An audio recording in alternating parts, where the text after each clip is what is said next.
Good morning, everybody. I'm Seamus Jefferson, the Director of CONCORD, and welcome to this webinar. And apologies for the late start. We've got some technical problems which are to do with internet, so it's possible that it may cut during the webinar, but if that happens, we'll keep relaunching, and we're going to stick to the time. So we're going to go until 11 o'clock and see how we get on. The theme of the webinar is the consequences of the Brexit vote in the UK. What does it mean for us as CONCORD as a network? What does it mean for us as civil society more broadly? And crucially, how should we react?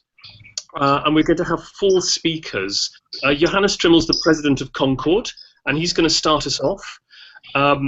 We have also here in Brussels Adrian Bebb, who's a senior researcher from Friends of the Earth based in Munich, but he's here in Brussels today. Hopefully we'll have Kathleen Spencer-Chapman, who works on advocacy at the UK NGO network Bond. And we've got Christine Hackenesch from the German Development Institute, who's a senior researcher on EU policies for global development. So I'm going to ask them all to give us their perspectives, and then all of you listening in or watching in have a text box in the bottom right-hand corner of your screen, and we really want to hear from you because the purpose of this webinar is to allow us all to exchange, ask our questions, and give our different points of view. So please put your messages in the chat box, and I'll put those questions or comments to the speakers, and hopefully we'll have time for 2 rounds. So without any more ado, I'm going to go to Johannes Trimmel. Yeah, hello, good morning, everybody. I will try to be very brief to be able to have a good debate in this hour of the webinar. Actually, as you can imagine, we are all quite shocked with the outcome of the referendum in the UK, but I think we're even more shocked with the kind of debate that kind of preceded the referendum in the last weeks and months. And actually, I think that's not a kind of unique situation in the UK, but if we follow the discussion and the discourse across European countries about the European Union, about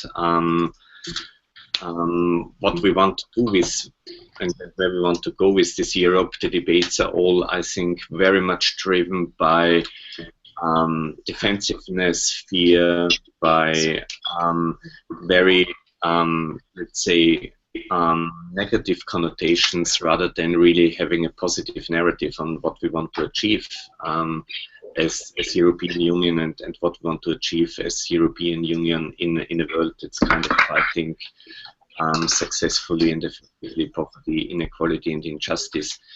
And I have to say I'm also very concerned about the kind of reactions and some of the happenings in the UK after the referendum, where we see a lot of racist and anti-people's kind of actions, and you all have heard about it, and it's reported in the media how kind of people then start to kind of put leaflets in the neighbors' houses, mailboxes, and so on.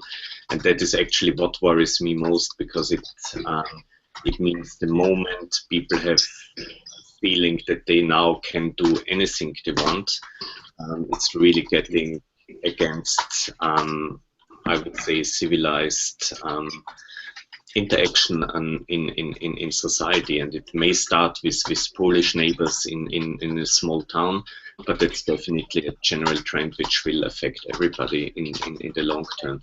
And so it's still early days, and we don't know what will happen with Brexit, and there's many kind of things that concern development aid, and we don't know exactly how this will be handled and what it means for a UK-based organization and what does it mean for the sector.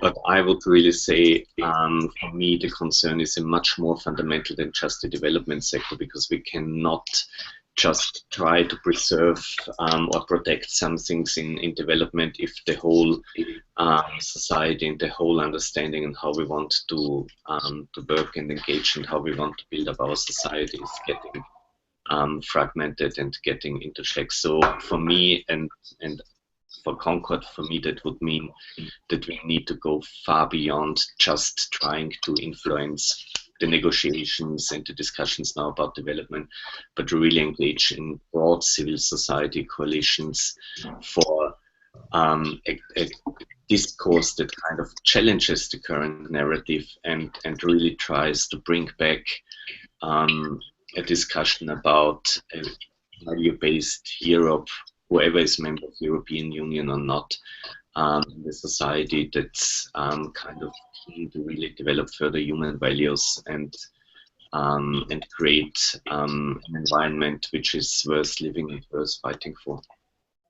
Johannes, thanks very, very much for that, for getting us started. And really, sort of, I take from what you said particularly that this is really beyond our sector. So one thing for CONCORD is very much how do we join up with other sectors to not only to protect what we want to do in terms of global solidarity, that's what CONCORD does, but the wider values that across civil society we hold dear is at stake here. Kathleen, I want to come to you in London. Thanks so much for joining us, because I know it's a bit earlier where you are, and I know that it's been quite a turbulent time for you, but I would be very interested, and I think everybody would be very interested to know the reactions of Bond and of your members, and perhaps in wider UK civil society, how are you responding to the vote last week, and how are you beginning to react? Over to you, Kathleen. Thanks very much. Perhaps if I just start with a little bit by sort of going back to what the vote in itself tells us in a little bit more detail. I mean, I think clearly the result was clear, but it wasn't overwhelming.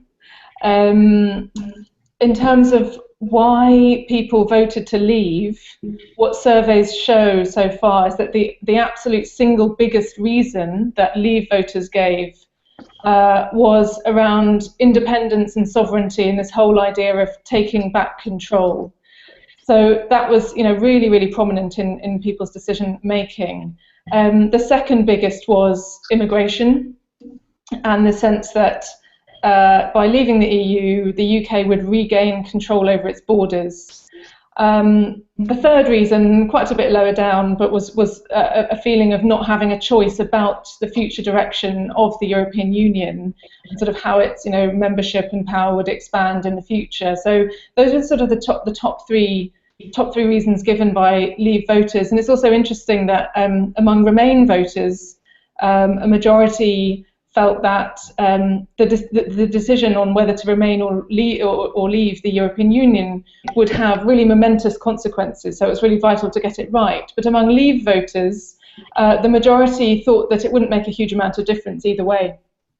I think perhaps that links to the big divisions that this whole thing has really dramatically revealed in society, and the feeling of people not being heard, not feeling that their vote will make a difference ultimately, and the big inequalities. And just on that, I mean, you'll all have sort of read about this in the media, but these, this feeling of divisions being exposed in society, I think, is the sort of biggest single thing emerging from it, amidst all this turbulence and sort of feeling of chaos and crisis. And I think, those divisions play out in a variety of ways, between older people versus younger people.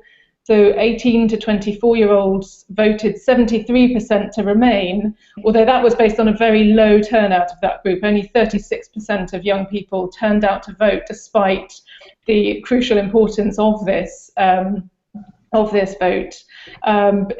Divisions between regions, so between Scotland and England and Wales and Northern Ireland, between bigger cities like London and Manchester and Liverpool, who voted to remain, and smaller and more rural areas who were much more strongly in favour of leaving, between more sort of educated, professional, managerial people versus people in more sort of traditional working class areas and so on. I think it really reveals these sort of deep inequalities, which I think people were aware of before, but it really has exposed them dramatically. And I think certainly among those sort of, elites, supposed elites. There is still, despite all the polling, which over many periods in the run-up to the referendum showed that the Leave vote could win, I think there is still a huge sense of surprise and real shock, and that is still very much the overwhelming sentiment, both in civil society, the sections of the ruling classes, business, across the board, where there was a sort of overwhelming support for Remain. So, I mean, clearly we've got a situation of huge turbulence. We've got a massive political and policy vacuum. There's a leadership election in the Conservative Party due to conclude on the 9th of September. We've got huge uncertainty about what the future relationship between the UK and EU looks like, and it's been really clear that the Leave campaign, there's really no sense of what actually that might look like from some of the leading campaigners. And you've got people in the Leave campaign like Boris Johnson, some of the leading Eurosceptics who are starting to roll back on some of the promises that were made during the campaign, like the idea that Britain would be £350 million a week richer. People are, explicitly saying that, that's not going to happen. Boris Johnson suggesting that Britain could remain in the single market, and that control over immigration isn't necessarily going to be increased. So overall, hugely uncertain times, and as you all know, big uncertainty about when Article 50 might be triggered and so on. But as Johannes said as well, I mean, I think one of the overwhelming and very scary things that's happening is this rise in hate crime, the feeling that immediately, overnight, people who are not white or not British suddenly feel less welcome in society. And I think we've seen in civil society, one of the strongest sort of immediate reactions is to really feel the need to very publicly restate our commitment to the values of equality, of diversity, of social justice, and so on, because it feels like those are under threat. So as Johannes said, I think that's the sort of deepest implication, which goes way beyond the development sector, is about the sort of huge implications for sort of social fabric, social cohesion in the country. And I think we really need to think deeply as civil society about how we respond to that, because I think certainly the parts of civil society that Bond certainly represents, I think, are very much seen as part of the elite, part of this elite which is out of touch with normal people. And that's a huge challenge, and I think we were already to some extent aware of that, but again it's dramatically exposed that. And I think the huge challenge, the longer term challenge, is how we can actually reconnect, and that is very much sort of something for across civil society. I mean, in terms of some of the shorter term impacts, I mean, there are clearly for development NGOs short-term economic impacts. The fall in the value of the pound has an immediate impact on what we can actually deliver globally. Big question marks over donations from not only institutional donors like the British government, but also private donors and foundations and so on, who will very likely be affected in different ways by the economic turmoil and uncertainty that's going on.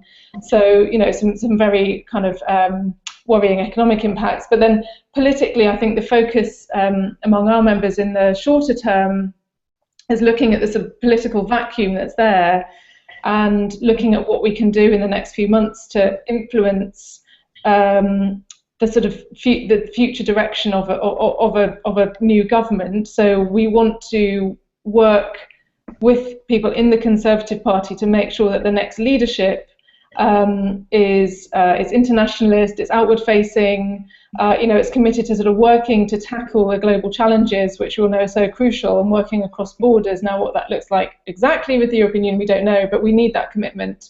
We want the aid commitment to be part of that, and all the issues that we care about to be a part of that. And I think, we need to make that something that the new Conservative leadership feels is politically important to unify the country and maintain that sort of commitment that we've seen. So we're sort of acting quickly to try and influence into that process. Just quickly, just on the future UK-EU relationship, obviously a huge amount of issues. I mean, I think that, you know, conversations are very much just starting on that. I mean, just to say, so far the message we're hearing from DFID is quite gung-ho. They're saying, well, we're part of, you know, we're a part of Europe until we're not. We still pay into the European budget. We're still committed to influencing European development policies. Although, you know, it's hard to see sort of politically exactly how that can play out in quite that way.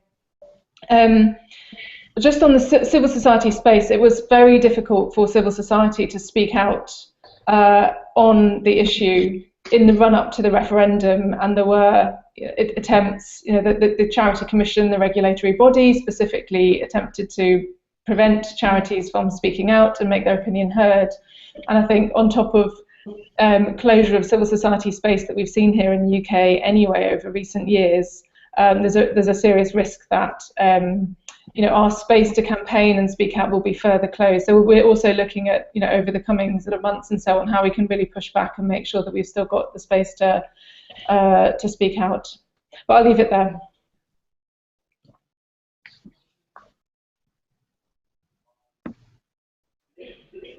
Okay. Hi, sorry, I was muted.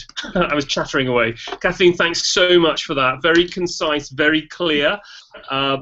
So I sort of summarise a little bit your messages about some reflections on why the vote went the way it did. I would kind of invite some of the people listening in, be very interested to know from different countries of the EU, do you feel some of the reasons that Kathleen gave about why voters in the UK voted to leave the EU, do you think those reasons are also relevant in your countries? I'd be very interested to know that. Very sort of shocking figure of 36% of young people only voted. The second observation, Kathleen, I would summarise from you would be that it's not clear what the Leave camp want, actually. So the whole question of what exactly the new relationship that the UK wants with the EU, what they want, and how that will come about. You said about civil society that now there is quite an understanding across civil society that our whole values about social justice, diversity are under threat. That CSOs and NGOs in some senses were seen as part of an elite, a political and power elite that many people voted against. And I would again be very interested to know from different people listening in, what do we think about that? What can we do about that? Do people agree that that's the perception of us as a civil society, and what can we do about it? You went on to some of the more immediate impacts, which would be the sort of economic consequences, including the falling of the value of the pound and what that would mean for the UK's financial impact on development issues. And then maybe leaving it with the question of the importance of influencing the incoming administration in the UK, whose commitment to global solidarity and to development is by no means assured, and that's very much your current battle. Kathleen, many thanks for that. I'm going to come first to Adrian Bebb from Friends of the Earth, and then Christine, thanks for your patience. We'll come to you at the German Development Institute. Adrian, over to you. So good morning, everybody. First question is, how should civil society react? And Friends of the Earth believes that this is a huge wake-up call, not just for civil society in the UK, but for civil society across the whole of Europe. And on two particular grounds. One is that it's quite clear from the level of debate in the UK, but also a lot of the debates that have been growing over the past years in many countries across Europe, that our values that bind us are under attack. And I think there's a role for civil society to regain this public space, which has been taken by Eurosceptic voices, by being taken by xenophobic voices, being taken by the right-wing voices, and also neoliberal voices. So I think it's a huge job for civil society to regain that public space and that public trust that's there at the moment. On the second way why this is a big wake-up call for civil society, because it's a huge opportunity for us to actually start talking about the Europe that we want in the future. And I think it's quite clear with the neoliberal agenda that's been prominent for the last 10 years at least, is that we've been losing ground on many of our issues. We've seen rising inequalities, we've seen destruction of the environment. We're seeing huge problems in society, very much based because of the political system and the economic system we have. So this is a huge opportunity across the whole of Europe to start talking about what sort of Europe we want, which puts at the centre and is built on solidarity and cooperation. So I think there's a huge wake-up call for civil society to get involved now, and I think this call is great that there's so many discussions started just in the past days amongst NGOs and civil society groups. Second question that was put to me is about what's the perspective of environmental NGOs, and we've, certainly at the European level, we've reacted very quickly in that we've written to the presidents of the EU, so of the Commission, of the Parliament, and of the Presidency, and basically saying we do need a new agenda, and we need to really tackle some of the real problems of how the EU functions at the moment and why people are feeling so isolated and have so little distrust in the institutions and the directions they're going in. We're being quite critical of ourselves as well. We're saying, well, maybe we do too much EU bashing in a lot of our communications and a lot of our campaigning. Maybe we need to give more space to talking about the values and the benefits of being in a European Union. And from the environment, there's been a lot, from clean water, cleaner air, and so on. So I think we can actually talk a lot more about the positives. But it's quite clear that for us, we cannot do it alone as environmental NGOs. And what's been mentioned already this morning in this webinar is that we really need to be working as a much broader sector. So the last question that was put to me is, like, how should we work together? I think there was a very interesting meeting just 2 days ago in Brussels from the European Social Platform, which has already started to have this discussion as well. And they've offered to actually coordinate a lot of the civil society actions that need to happen now. So they're prepared to organise the meeting, set up email lists, and so on. They're going to coordinate a letter as well, a sign-on letter from civil society, and start planning together and bring everyone together from the different sectors. And just to finish, I think this is a political earthquake, but it's also a huge opportunity. I think, as I said earlier on, we've been losing the agenda slowly. It's been sliding away from us for the last years. And I think this political earthquake, as much as we didn't want it, is a huge opportunity to build a better Europe for the future.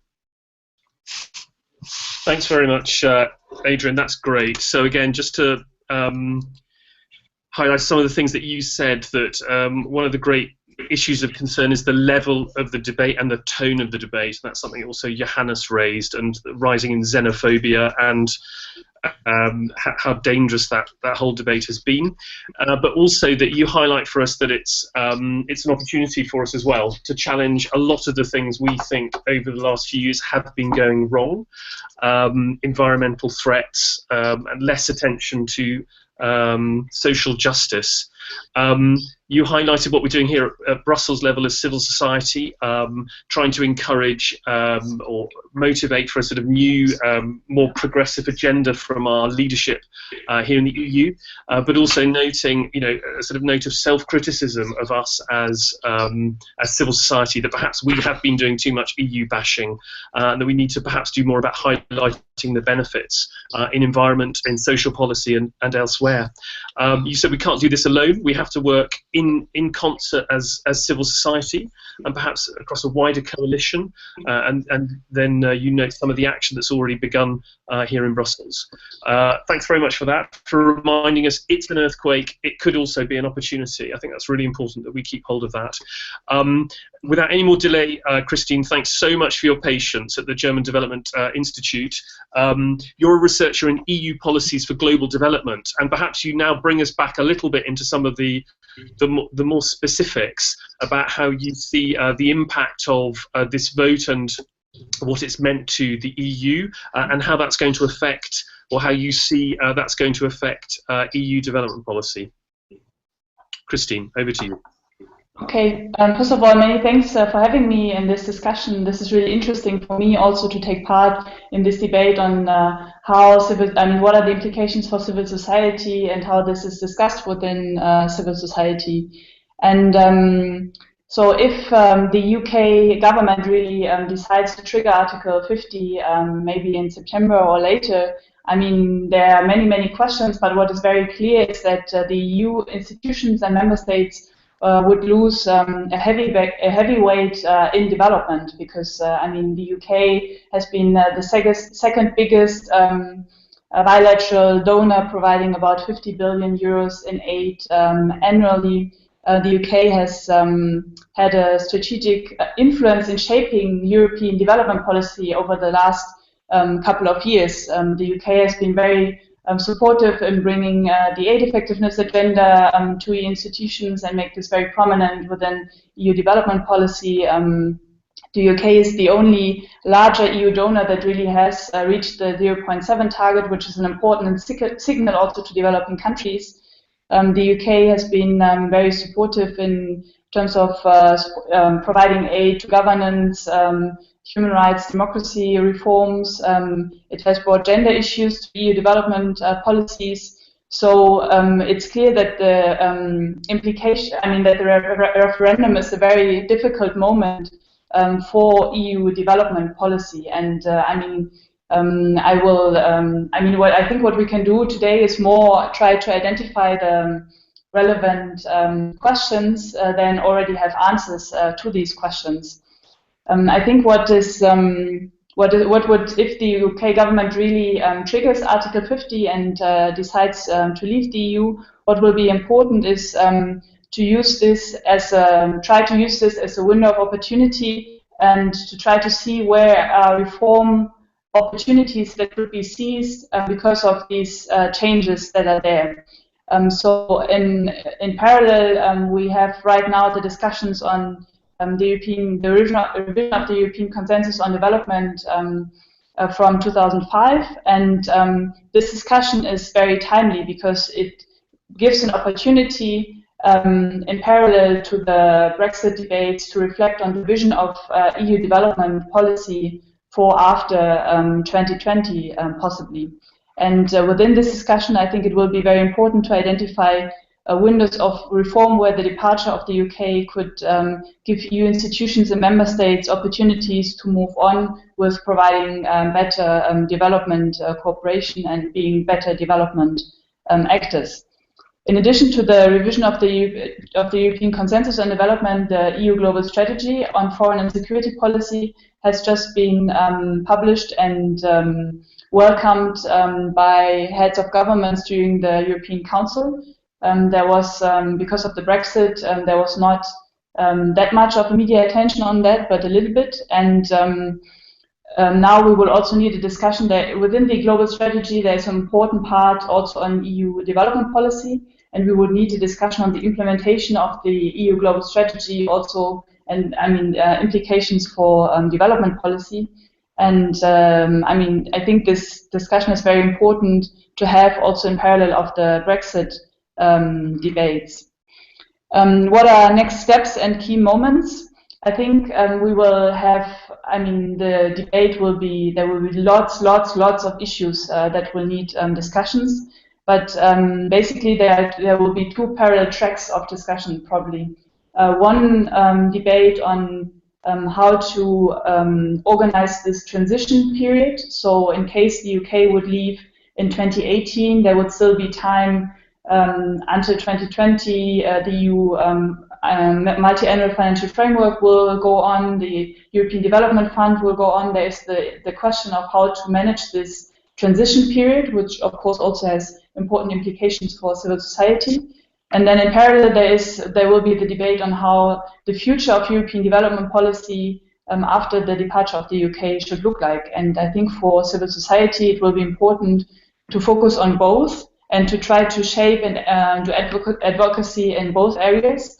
But then maybe it will also be very important to identify priorities and identify 2, 3, 4 key issues where civil society are particularly interested in trying to influence discussions, because, I mean, basically all sectors of EU development policy will be somehow or the other affected.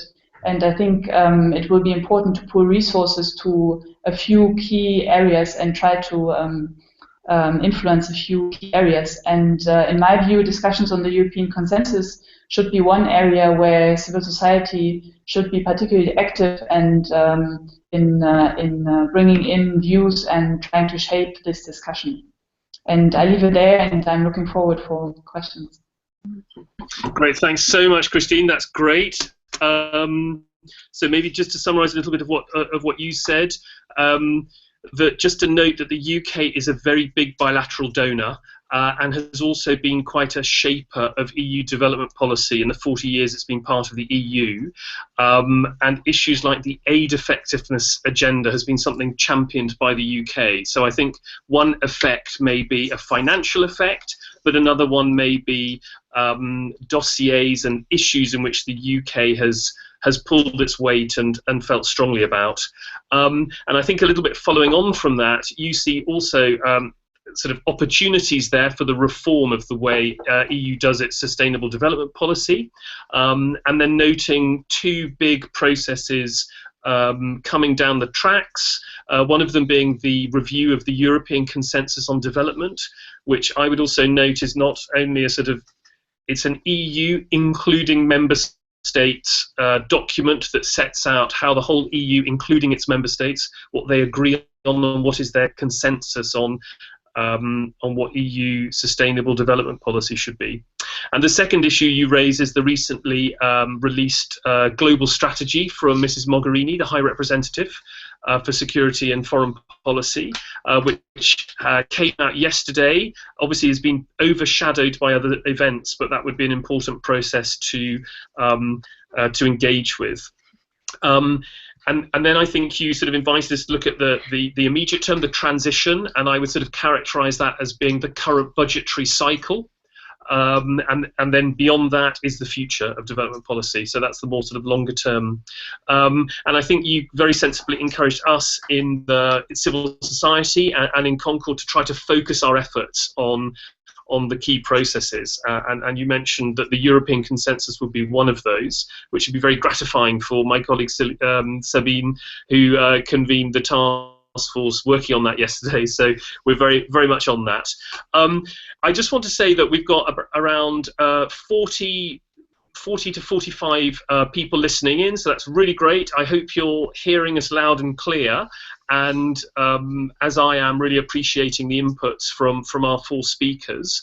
We're going to be writing up and producing a document on this webinar, so people who haven't been able to tune in or not tune in for all of it can capture the content of the debate. We're getting quite a lot of comments and questions in, for which I really thank you, and please keep them coming, because those, again, we will capture and put it in a document. But what I want to do now is I want to go back to our speakers in the order that they spoke, and maybe point some questions at them. Some of our early questions were about this issue of how do we, Kathleen reminded us that in this discussion, if I can call it that, in the UK, but I think in a more wider sense, NGOs are often seen as part of the establishment that the general public is critical of, part of the EU institutions that are being criticised. So I think the question is, how do we see ourselves on the side of and articulating the aspirations of people who are feeling left behind, not listened to? And I'm going to ask Johannes in particular, in addressing that question, to think about our work on global citizenship and what we used to call development education, and our whole issue around campaigning and working with the public on the issues we work on.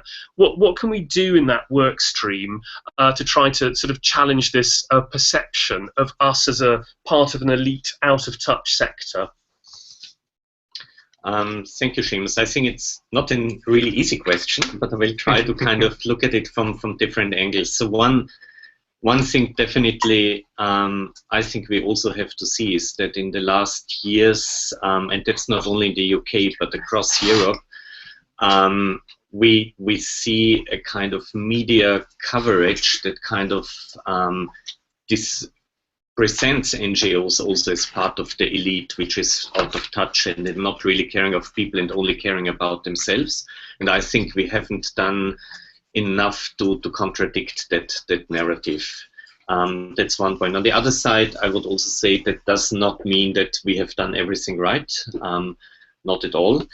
And I'm going back maybe to what Kathleen said in the beginning, kind of what was one of the big motivations for people to vote for Leave, and that was, she said, well, people think they want to take back control.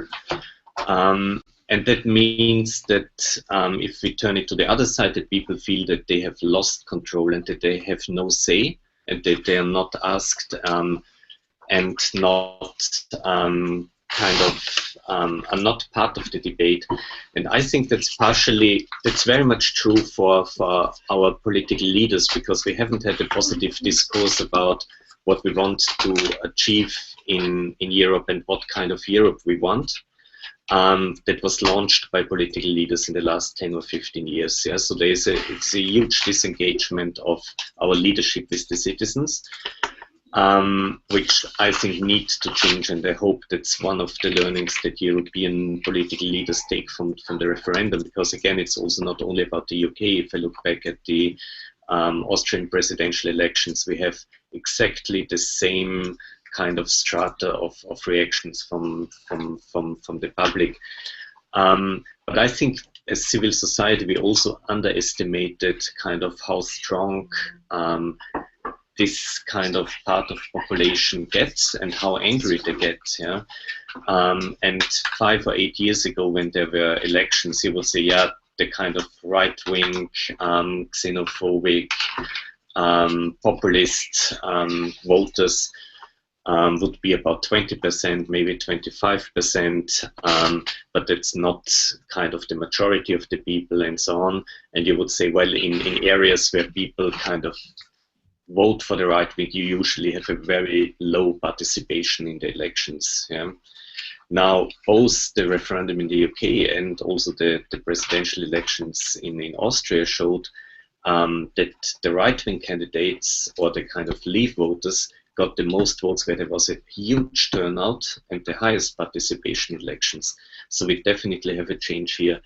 And so for development, education, and global citizenship and so on, I think that means that we need really to get up and get down and kind of but really do engage with people and offer a different narrative on a Europe we want, as Adrian said, and a Europe we want for a world we want, and kind of get discussing that with people. I do not expect, and maybe that's a pessimistic view, that the European political leadership is going to start a new narrative that's not neoliberal, a new narrative that's really kind of tackling inequality, that's really kind of looking at sustainable development. Let's see or let's face what European governments have done with the SDGs so far. Very little. They pushed it aside.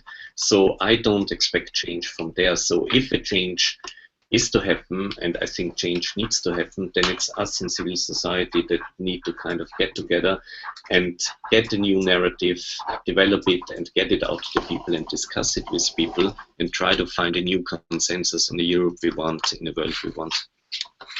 Thanks very much for that, Johannes. Kathleen, I want to come back to you and really to respond to any of what the other speakers have said or any further observations. But again, I think this topic that's come through from a few of the people listening is about how do we re-engage with the public. Over to you, Kathleen. Yeah, I mean, I think there's no easy answers. I mean, on the perception of us as perception elite. I mean, I think it's quite striking that many of the staff in NGOs, certainly the London-based NGOs who are involved in, campaigning and influencing work and so on, barely knew anyone who voted Leave, for example. And I think it really raises a question of actually us being disconnected and not being engaged. I don't know how much it's just a perception, but I think there's a reality there as well. And so I think we really need to think hard about how we're actually more connected with people who have, very different and diverse views and feelings on these sorts of things. is that a matter of actually just going out around the country and NGO staff just going and talking to people and actually really engaging in a way? I mean, I think as international development NGOs, there's a particular question around legitimacy, and where does our legitimacy come from, and what's the role of the populations in the countries where we're based come in compared to the populations that we're trying to help overseas. And I think that's why it needs to be part of a much broader coalition across civil society as well. But I think it's clear to me anyway that we need to, we certainly need to think about who we're talking to, who we're engaging with, because I think unless we are doing that engagement, it's hard to see how we're going to kind of overcome some of these divides as civil society. So I think global citizenship can be part of it and so on, but I think we really do need to start genuinely engaging, and that might mean some quite significant challenges to the way we see the world and the sort of positions we take. And I think it's hard to see exactly what those would be now, but I think we do need to think quite hard and deep about how we are really engaging and who we're representing. Kathleen. Adrian. Yeah, I agree with everything that's just been said. Probably go a bit further as well, and we've got to get out of our silos, and I think we're really stuck into our own particular issues, our own specialities, and even though they're important, we're missing some of the bigger picture discussions. And I think that means, as we talked earlier on, we've got to work better together. We've got to talk about the big picture as well as our specific issues, and we've got to get out of these silos. And similar to what the last speaker said, we've got to look about how we communicate to people, and we've got to look at how, as civil society, we actually work. Are we spending too much time trying to influence the corridors of power, and not enough time talking to communities and bringing people along with us? And I expect that balance is wrong, to be honest. I see a lot of NGOs very much focused on the direct lobbying and in Westminster or Brussels or Berlin or wherever, and not doing that much work at the community level, bringing people along. They're quite happy to take people's donations as membership, but they're not actually having much of a conversation with those people. And I think we need to be critical of ourselves, but at the same time, I don't think we should be overcritical of ourselves and spend the next months navel gazing and having this huge debate about what we need to do different. I think actually the political vacuum is now, and we need to fill that vacuum, because it's quite clear that the vacuum exists. If you look at Westminster and London at the moment, it's a huge political vacuum, but also in Brussels as well. I don't think anyone's got from the political elites and the people with the power, or think they have the power, they haven't got a vision of where they're going and how to get out of this mess. And I think this is where civil society has to react very quickly, as well as look at ourselves and change the way we're working. Thanks very much, Adrian. Christine, I want to come to you, and somebody. Suzanne from DOCAS, which is the Irish NGO network, who's listening, addressed a question to us which perhaps you could have a go at. What is the reaction of our partners in the Global South to this situation, in your view? Just to say that we did try to get one of our partners on the webinar. Due to time, we didn't.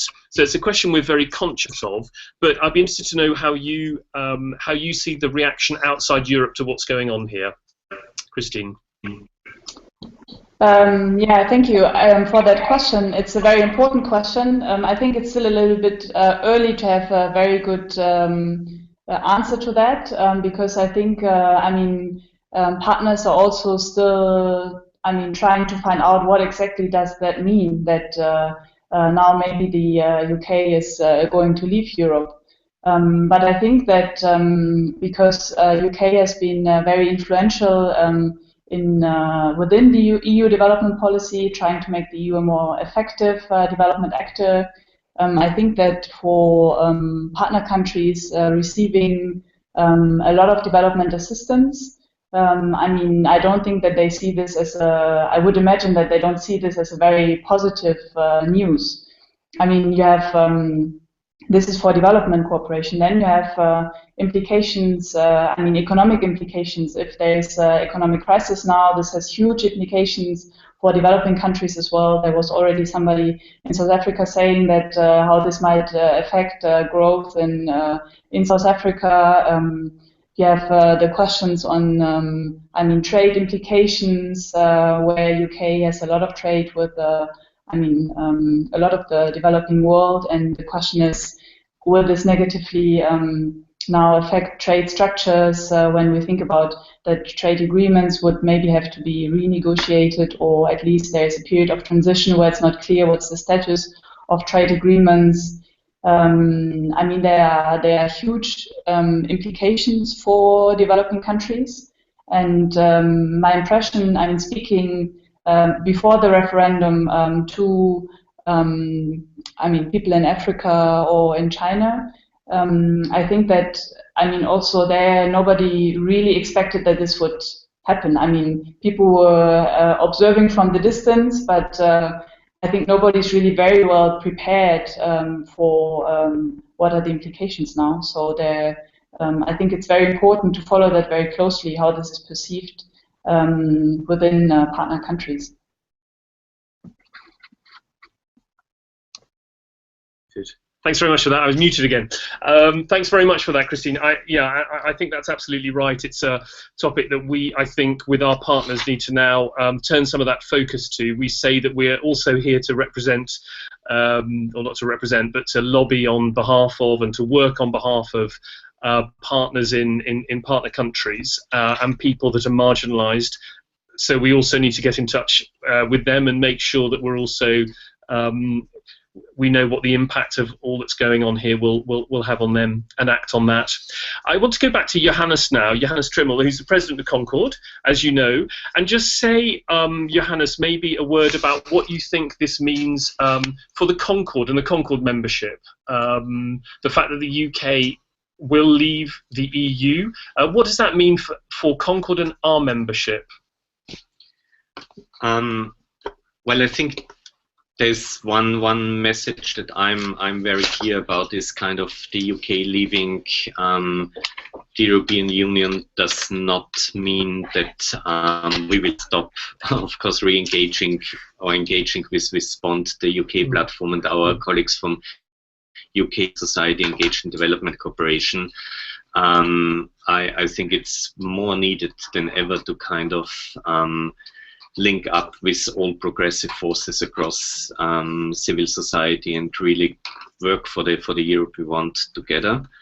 There's in the legal statutes we have currently some restrictions, but we will, with the next board meeting, kind of definitely start a discussion there to kind of get these legal restrictions out of the way, and I'm very confident that we have a consensus across the membership that Bond will stay a full member of CONCORD, and possibly also kind of platforms from other countries. I'm thinking about Norway and Iceland and Switzerland, and maybe also accession countries kind of get a full member status in CONCORD, but that's a discussion to happen, and that's more the legal thing. But I think the basic message is, of course, our UK colleagues are very important members and very important contributors to our discussions in CONCORD, and we will definitely not allow anything that kind of would restrict their participation. There was a second question, Seamus, that you put to me about the impression that NGOs have been ignoring the issues at home and focusing more on overseas development. I think that links back to the earlier question about our work on global citizenship and development education. And I think it's right, but we are actually already on our way here, and our new strategy clearly kind of points us into that direction. So I think it's very obvious that we cannot work for for a world where in developing countries we are promoting social justice, equality, equal participation, inclusion, while at the same time we are not engaging that these values are also kind of upheld on the European level. And the question of access to education, the access of to health, the access to employment, the question of participation is definitely one that's underpinning political realities in Europe and globally. And I don't think there's a way to have an Europe that's not upholding these values and at the same time have a progressive development cooperation. So yeah, I think we really need to kind of challenge the system in general, as Adrian said, the neoliberal kind of paradigm and narrative, and that definitely includes the European and the international level. And we'll see, going back to Christine on the consensus on development, we met the new Director General of the General Directorate Development Cooperation yesterday, and we exactly asked the question, yeah, well, if the narrative in Europe is that xenophobic, that anti-migrants, whatever, neoliberal, how do you expect in a document that's kind of co-hosted or co-owned by the member states, that this will be a progressive consensus? I cannot see that, yeah? And then that's a tough fight, actually, that we need to fight. Thanks very much for that, Johannes. We've got 10 minutes to go. Thanks so much for everybody's comments and questions. I just want to show you, look, here are all the comments and questions coming. I've got post-it notes all over in front of me. So I'm doing my best to tackle some of your questions. But I think the main thing to say is that we've captured it all. Not all questions will be answered in this webinar, but I think I'm really pleased that we begin a discussion, we begin a debate, questions are flowing around, and we can kind of feel the energy from the room, from the webinar, which is great. So thanks for the questions, the comments, keep them coming in. We will record them and we will use them. One of the sort of comment / questions that's coming in is, how are we in Concord going to respond and react? And again, I think that's not a question to be answered right now, but Katerina from ActionAid, who's been very involved in all our work on funding instruments and our interaction with the different funding programs and funding instruments, has commented that in our civil society hub, thematic hub, that's a place where we can begin to discuss implications for our members and for their relationship with the EU institutions and for funding. So I think that will be a piece of work that I'm sure that thematic hub will take up. And I think that there was also a comment about how might we link up or have some sort of task force or some sort of connection with others, with other colleagues, to look at the implications of the Brexit vote. So we can look at that. I want to come now to back to Kathleen from Bond in London. Kathleen, Adrian mentioned a moment ago a meeting we had in Brussels between different civil society organisations, and there was a great sort of outpouring of solidarity and support for civil society in the UK, and in Scotland in particular, and across the UK. And I think the question for us also is what support can we give you? There was a lot of feeling that perhaps civil society organisations working in EU member states maybe didn't have the information or the experience to talk more positively, to give the positive narrative of what the EU and European working together has meant for different sectors. So how do you see that? How can you best be supported by CSOs in Europe? I think those sorts of statements are really helpful and welcome. I think as UK civil society, particularly those of us who do engage, European level and internationally, this feels like a bit of a tragedy, and we do not want to be cut off. And so I think that feels very supportive. Just those sort of statements of wanting to continue to work together and so on, and actually it being even more important now to overcome some of these boundaries which are being increased by the UK being sort of on the path to leaving. So I mean, I think it's very early days in terms of saying exactly what that looks like, but I think, you know, making sure that we have the spaces over the coming months to work out, you know, how we're going to work together, how we're going to respond, and how we can all, you know, work across these boundaries to be creating, you know, the right kind of future within Europe and beyond. And I think feeling that, you know, we are all European, and we are committed to working together and not letting these sort of artificial boundaries divide us. So I mean, I think, you know, yeah, that commitment to working together to shaping that more concretely for me is the key thing. While it's a bit early days to say, you know, exactly what that might look like in practice. I mean, I think, you know, we might find as it becomes a bit clearer kind of how the actual negotiations will go, you know, there may be some areas where we, you know, particular areas linked to the negotiations and the future relationship that we might want to lobby on, whether it's towards the European Commission or, you know, the member states or others. But I think, again, that remains to be seen, but at least, you know, agreeing a principle that we will, yeah, continue to work together.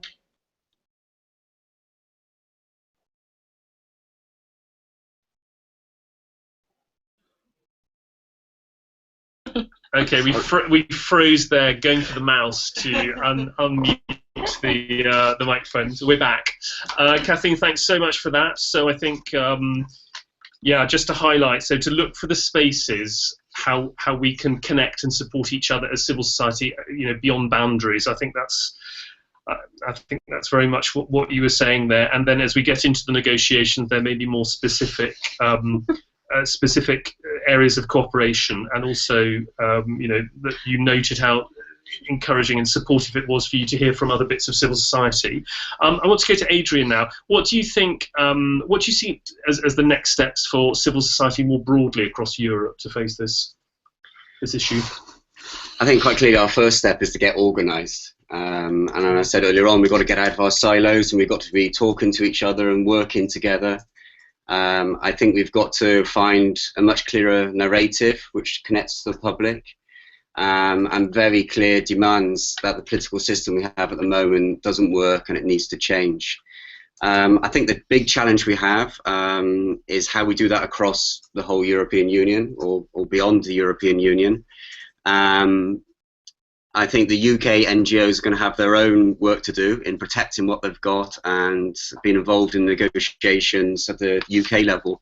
But certainly across the rest of Europe is like we can get coordinated, we can get more organised at the Brussels level, but we need to do that at the capitals and across the whole of the EU. And I think this is a big challenge now, is how we can use this this earthquake, as we said earlier on, this political earthquake, to actually motivate groups across the whole of Europe to be working together, whether or not it's environment, development, worker, refugee groups.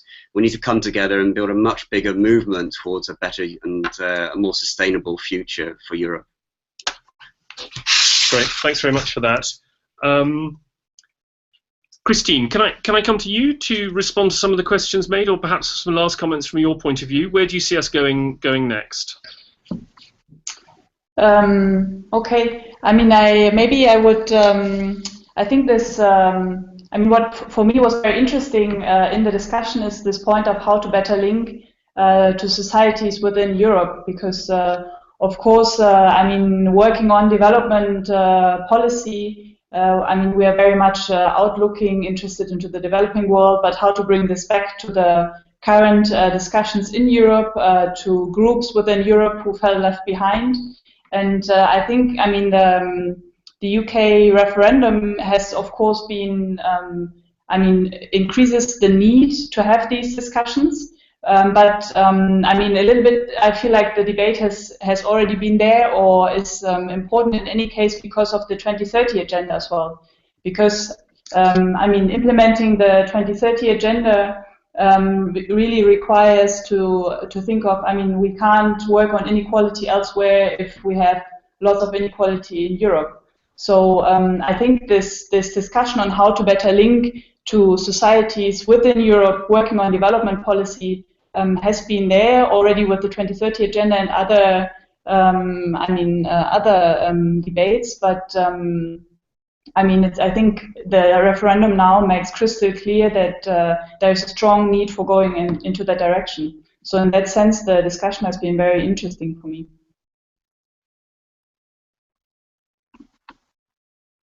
I can't hear you now. I'm sorry, we were muted again. I'll start again. Christine, thanks very, very much for that. I want to sum up now a little bit by saying next steps for us in CONCORD. Firstly, Becca has been busy typing away. There's smoke coming out of her keyboard, so we're going to pull together a note of this, I think, extremely interesting discussion and exchange. And in that note, I think we can reflect much better than we were able to do in the webinar all the comments and questions and perspectives coming in from people listening. There will also be a recording available of this webinar. It'll be an hour long, so I think that's a good digestible bit of information for people also to tune into. I think the second thing is that we in the Secretariat and more widely in CONCORD, we will be following and we will be very active as part of civil society here in Brussels to put into action some of the next steps, which I think Adrian summarised very well. So rest assured we're going to be involved in that. We will need to link up with all our CONCORD members so that you will know what we're doing on your behalf, and also so that there's a linkage, particularly at national level, because this is not something that civil society in Europe can do, far from it. But I think working together we can perhaps have a renaissance of civil society. We can be galvanised into what happened and come with a very strong response. I think we've come through. Johannes has said very unambiguously that that Bond remains very much part of our network, and that civil society generally in the UK is something that no matter what politicians will say, we want to strengthen, not weaken our links with civil society in the UK and in other parts of Europe. So I think that's a very clear message from the CONCORD president, and we will see how we action that. But I think people should rest assured on that point.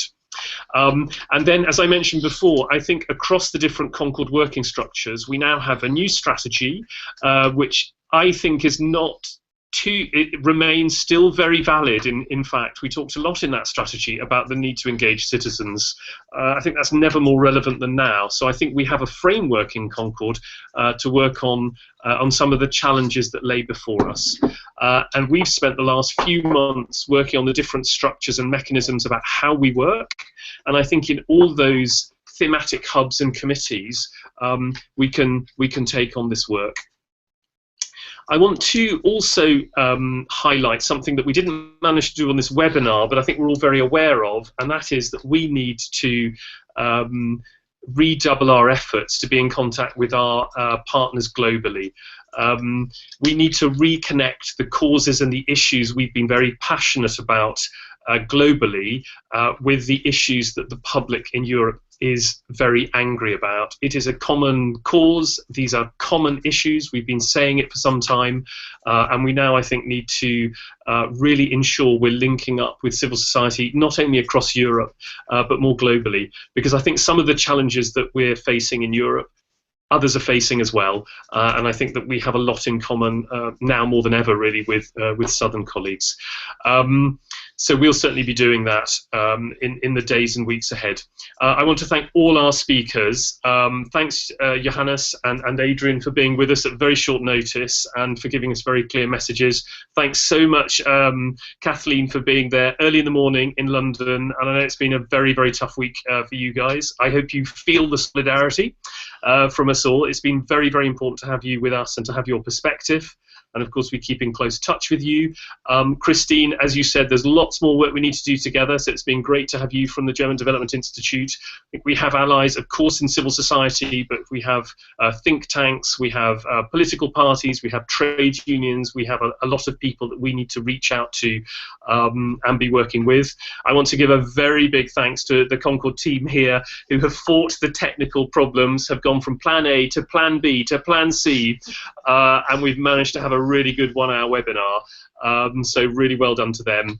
And finally, thanks to you, to the listener and the participants, and thanks for all your comments and for sticking with us. And we'll be in touch with you very soon in the future. Thanks, everybody, and goodbye.